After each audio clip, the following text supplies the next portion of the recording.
is insane.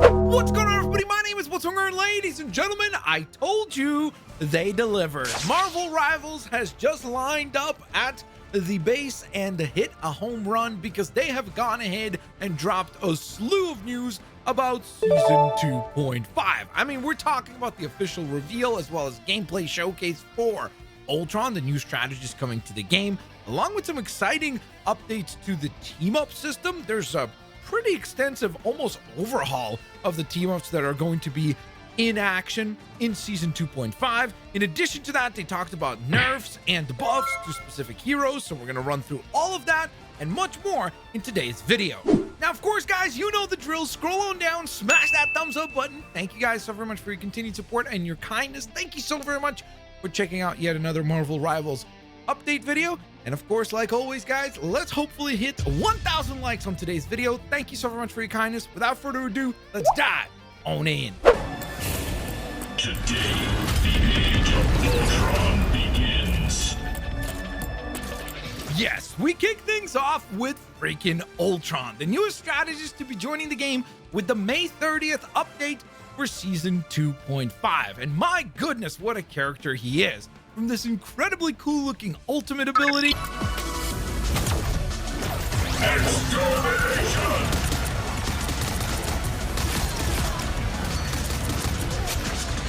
All targets eliminated. To just the way that he moves. Yes, I know that's a really weird thing to bring up, but I actually didn't even put two and two together until they mentioned it in the actual video, and that is that Ultron is actually our only flying character in the entirety of the strategist class. Like, if you look at the other strategists, they're all grounded characters, or characters that are mostly on the ground. Yes, obviously Jeff can burrow underground and kind of climb walls and so on and so forth, and technically Rocket has his little booster jump, but generally speaking, they're characters that spend most of their time on the ground, whereas Ultron is going to be our first strategist that is flying, which is very interesting. He also has a very unique primary fire when compared to the other characters, where essentially it seems like kind of like a charge up laser beam that as it fires, it kind of like runs out of energy and then you have to reset. So kind of a unique, I guess, different approach to his primary fire when compared to all of the other characters in the game. Now, another interesting detail about Ultron that they talked about in today's Marvel Rivals update is the fact that they mentioned that he has indeed become Actron while he went ahead and stole the Cerebro helmet and then made his way over to Arakko, the sister planet to Krakoa.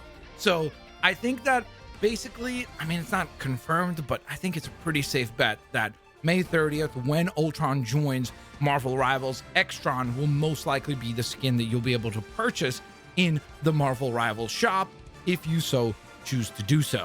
Now, speaking of Arakko, which I just mentioned, this is actually going to be our brand new map that we will be getting to play on with this new update. As of the time of this recording, we haven't got confirmation of what style of map it will be in terms of domination or like capture zone, so we will see what the actual approach will be for this one. So time will tell, I suppose. The map itself looks absolutely wonderful. It essentially looks like it's been completely corrupted by Ultron and all of his like androids and stuff, so it looks sick. We're probably going to get a map trailer closer to May 30th. So when that happens, I will 100% break that down because I'm sure that there's going to be a lot of cool Easter eggs that they hide on the map itself. But regardless, it's very exciting that we are getting a new map being added. Also, interestingly enough, unlike last time when they added a new map, they removed older maps from rotation for competitive mode. Nothing like that was mentioned as of the time of this recording. So we'll see as we get closer if anything will be moved out of rotation in order to make room for Arakko, or will we just have simply an extra map being added into the ranked play. Now, this next thing was an absolutely massive surprise because I personally did not see this coming, but they announced a brand new game mode that will be launching in the game on June 6th. Now, of course, if you're keeping track, yes, June 6th is not when season 2.5 launches. So this is actually something that will be arriving about a week after the May 30th update. So May 30th is when we get to actually play season 2.5, whereas this new game mode will be launching on June 6th. This one is titled Ultron's Battle Matrix Protocol. Say that quickly 5 times. And it will be a limited time mode. Essentially, it looks like they're trying to like gauge and see whether or not the Marvel Rivals community would be interested in playing a game like TFT or Teamfight Tactics.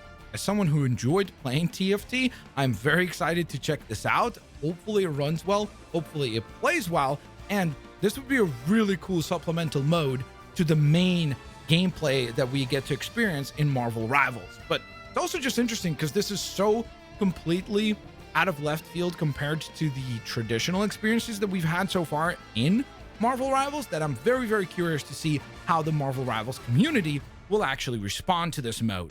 So next up, we're talking buffs and nerfs, which I know is one of those topics that a lot of people get really excited about and some people get extremely nervous about. But one thing that I did want to quickly just say before we dive into the actual details here is that keep in mind, guys, we don't have specifics of what buffs and nerfs are going to be happening. So they did just tell us like, hey, these characters expect them to be buffed, these characters expect them to be nerfed, so on and so forth. But we don't have specifics yet. As we get closer to May 30th, I'm sure we're going to get a specific patch note that breaks down all the actual numbers. Like, let's say, oh, Groot is getting less health or more health or so on and so forth. So when that happens, fear not, I'll do all the reading. I'll break it all down for you guys in an upcoming video. Just make sure that you have your notifications turned on and that you're subscribed so you don't miss out. But with that in mind, let's dive on in to the actual nerfs and buffs. Kicking things off with some nerfs. As a Groot player, I'm extremely bummed out to say that my boy Groot is going to be getting nerfed. I also kind of understand it though, because he is insanely powerful right now. Even though they tried to nerf him already by reducing the health of one of his wall abilities in the last update, but that still did not help. He's still extremely powerful, so he's going to be getting a more substantial nerf, I suppose, with this upcoming patch. Another character that also was recently nerfed and is going to be getting nerfed even more is Captain America. So his survivability will be going down. My guess is probably a reduction to his health or shields, or maybe both. So we'll see, obviously, when we have the official patch notes. And then, interestingly enough, the newest character to be released, I guess, before Ultron is Emma Frost, and her diamond form is going to be getting a reduction in power as well. So probably some sort of a debuff, or I guess nerf, I should say, specific to just the diamond form of Emma Frost. Now, on the buff side of things for the Vanguards, interestingly enough, Doctor Strange and Magneto are going to be getting buffed, which is kind of surprising because I feel like Doctor Strange is still very playable. Like, I've been slowly but surely trying to get closer to Grandmaster, and I've been seeing a lot of great Doctor Strange players and probably a fewer number of Magneto players than there were before, but still a decent amount of them. So I'm very curious to see how far of a buff they will get, but that is a very interesting announcement. So I'm curious to hear how the community feels about that. Now, on the duelist side of things, we're getting a plethora of nerfs and buffs as well. So on the nerf side of things, we're getting Iron Fist, Human Torch, and Psylocke getting nerfed, which is very interesting because I do agree with Iron Fist and Human Torch. I do feel like they are pretty dang OP, especially Human Torch. But Psylocke is an interesting one because I didn't really feel like that character was all that problematic. So I'm curious to see what nerf specifically they apply to her. Now, on the buff side of things, I'm extremely excited to say that Punisher is going to be getting a buff, which is super duper cool. Storm players, you'll be happy to know that she's going to be receiving a buff. So hopefully she'll be kind of back to her glory days where she was able to do insane amounts of damage, but hopefully they don't actually make her broken like she was in the earlier seasons. So we'll see. And then finally, Squirrel Girl is going to be also receiving a buff.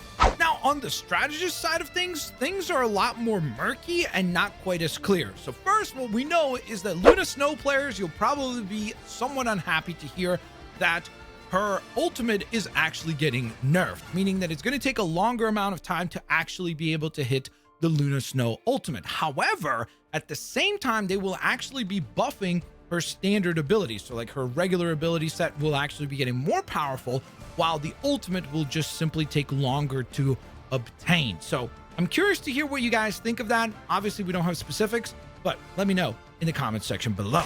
And we also got a very kind of like, I have no idea what that even means, statement from Marvel Rivals about Jeff the Land Shark, where they essentially say you can expect Jeff to also receive adjustments, and I quote, to give him a fresh experience. I have no idea what that means. I mean, that could literally mean like he's getting new abilities altogether, he's getting like a substantial buff, a substantial nerf. I have no clue. I guess we're gonna have to wait for the actual in-depth patch notes to find out what's happening with Jeff, although he is part of an exciting new team-up, which we'll talk about in just one moment. Now, since we're on the topic of team-ups, there's also a plethora of team-ups that are getting nerfed. So the Fantastic Four team-up is getting nerfed altogether. So basically, they're trying to minimize the amount of value that you get from team-ups. So that is kind of the plan for season 2.5, it looks like, is to try to make team-ups not quite as prevalent. So that's why we're getting a reduction to the Fantastic Four team-up. We're getting a reduction to the power that you receive from the Hulk and Namor team-up. Keep in mind, yes, Iron Man will actually be getting kicked out of the Hulk and Namor team-up, which we'll talk about in just one moment. And then, of course, in addition to that, we have a reduction in power to the Emma Frost, Psylocke, and Magneto team-up as well. So not only is Psylocke going to be receiving an individual nerf, but in addition to that, she's also going to be experiencing a nerf because of the team-up nerf. Now, since we're on the topic of team-ups, it seems like they're going ham with team-ups for this brand new season. I mean, absolutely an incredible amount of changes coming to the game. Like I mentioned earlier already, we're going to be seeing one team-up changing members. So essentially, they're just going to be removing Iron Man from the current Hulk, Iron Man, and Namor team-up. So he's going to be removed, so you will not have access to that anymore. And obviously, I mentioned before that the team-up itself is going to be experiencing a nerf. In addition to that, they're going to be introducing 6 brand new team-ups all together. So first and foremost, we have the Symbiote Shenanigans, which will have Venom acting as the anchor character for Jeff the Land Shark, where essentially he'll be able to be possessed by the symbiote and then dispatch tendrils out to your teammates and heal them that way. That seems extremely powerful. I also think a lot of people would probably be excited to hear about this team up because I feel like it kind of opens up the possibility of us actually seeing the symbiote or the venomized Jeff as an actual skin in the game down the line. Next up, the second new team up is titled Microchip, which will see Punisher act as the anchor character for Black Widow, which is an interesting little team up here. So excited to see those two come together here. But basically what he does is he grants a brand new firing mode for her existing rifle. So you're going to be able to actually like shoot through enemies and do piercing damage through foes. So if you have multiple enemies lined up together, instead of just damaging the first person, the shot will go all the way through, allowing you to stack damage a lot quicker. So I think that that's a pretty exciting update for all of you Black Widow mains. Long-range characters are seemingly going to be getting a lot of love with this new update because Hawkeye is actually going to be receiving a new team-up with Luna Snow. Yes, Luna Snow will be the anchor character, but Hawkeye is the one that is going to be getting the benefits of what, to me at least on paper and from what they said here, sounds insanely broken. Like this ability sounds bonkers, but it basically grants Hawkeye something called Ice Arrow. And what it does is it's a shot that can travel through terrain cover, which I'm like, who thought that was a good idea? That seems like an absolutely awful idea. But you can travel through terrain cover, and the further the target is, the more damage the shot will do. And not only will it do damage, but it will actually stun enemies upon impact as well. And if you see the little video showcase here, we can see that it does not stun one enemy. Like, you know how Luna Snow has that ice ball ability that she can throw out, but she can stun one enemy. Here, you're stunning everyone that's within the area of effect. That seems insanely powerful. So I have a feeling like this, if this really is the way that it seems here, I think this team up is either going to get scrapped almost immediately or going to get nerfed into the ground, because at least on paper, this seems unbelievably powerful. So I could definitely see this new team up be a huge problem. So then we move on to the fourth new team up titled Rocket Network, which sees a team up between Rocket Raccoon and Penny Parker, aka SPDR or Spider. And this one is actually really, really fun. Essentially what it does is on Spider's side of things, what she gains access to, or Penny Parker gains access to, is that her spider nest will now actually spawn armor packs just like Rocket's beacon does. So that's extremely, extremely useful on its own. But that is still not all, because on Rocket's side of things, his beacon will now be essentially having access to the same functionality that Penny Parker's spider nest does, where it'll be spawning spider drones and spider mines and the electric webbing on which they can land on. I think that's extremely interesting. I think it gives, I guess, a more defensive ability to the beacon itself, because now if you're going to try to destroy the beacon with like a melee character, you're going to risk taking some damage from the spider mines and the spider drones. So that's interesting on its own.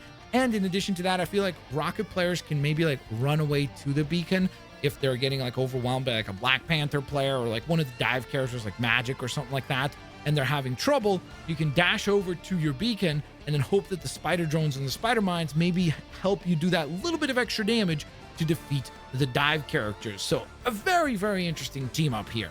Next up, we have Stark Protocol. This is the 5th new team up that will be getting added, and yes, this is the one team up for the new character Ultron that will see him teaming up with Iron Man. Now Iron Man is actually going to be acting as the anchor character for this particular team up, with Ultron getting access to essentially a supercharged or super enhanced version of the Unibeam ability from Iron Man. So usually when he goes into like his armored form, the overdrive form, you're essentially kind of giving off that ability over to Ultron, granting him a piercing laser beam instead of the regular laser beam ability. And on top of that, not only do you have enhanced damage, but you also have enhanced healing if you're firing at teammates. The cool thing is that because it's piercing, we can even see it in the video itself, you can be healing your teammate while also doing damage to an enemy if they're standing in front of your teammate. So seems extremely powerful as well.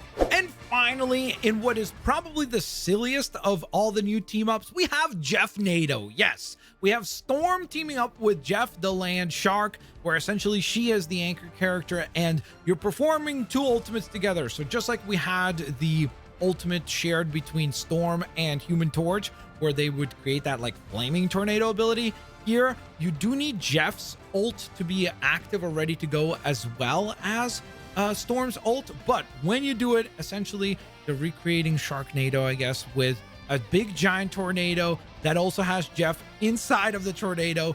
And interestingly enough, the way that this one is going to work is that you're going to do damage as Storm with the tornado itself, and then you actually do get the swallow effect from Jeff's ult as well. So I'm very curious to see in terms of tactically how people will use this, just in the sense that, are you going to be using it to, let's say, clear point or things like that? So I'm very curious to see the actual implementation of this ult outside of the memes that it will create, because obviously there will be some funny clips that come from this. Now, before we move off of the topic of team ups altogether, they are also going to actually be getting rid of 4 different team ups altogether. So they are getting vaulted and will not be playable starting with the season 2.5 update.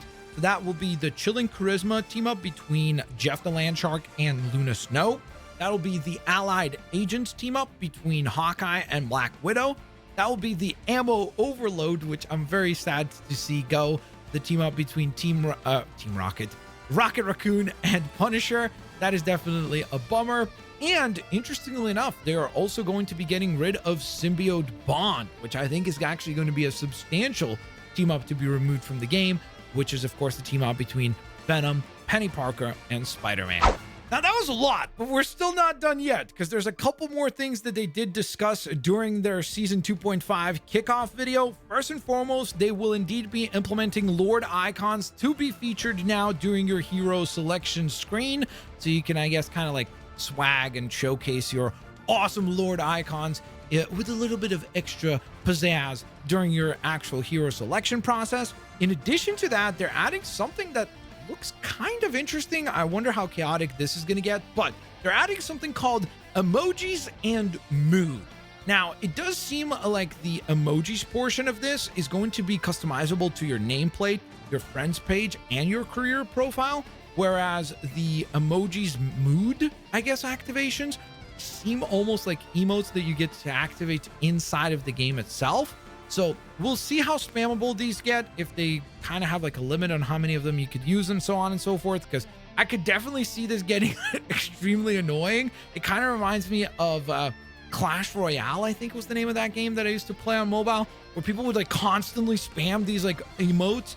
Oh my goodness, it was an absolute nightmare to deal with. So hopefully that won't be a problem here in Marvel Rivals. And finally, the final piece of information that I did want to mention in today's video is that they did once again go out of their way to mention that, of course, guys, remember, Season 2.5 is the last season, at least for the foreseeable future, that will be the longer format. They did go ahead and reconfirm that starting with Season 3, so once Season 2.5 is done, they are going to a 2-month season release. That means that we'll get Season 3, then we'll get Season 3.5 just 1 month later, and then we'll get Season 4 1 month after that. That means every season will only be 2 months instead of the current 3 months that we have been experiencing, and that also means we're going to be getting a brand new hero in Marvel Rivals every single month.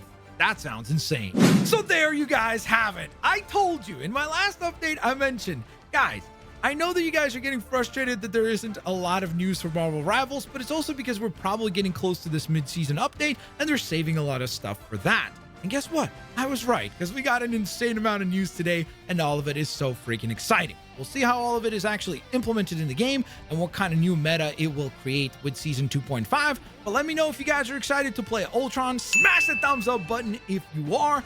And of course, I will hopefully catch you guys here on the next one. Have an absolutely fantastic day. Peace out. See you later. Alligators. Bye-bye, everybody.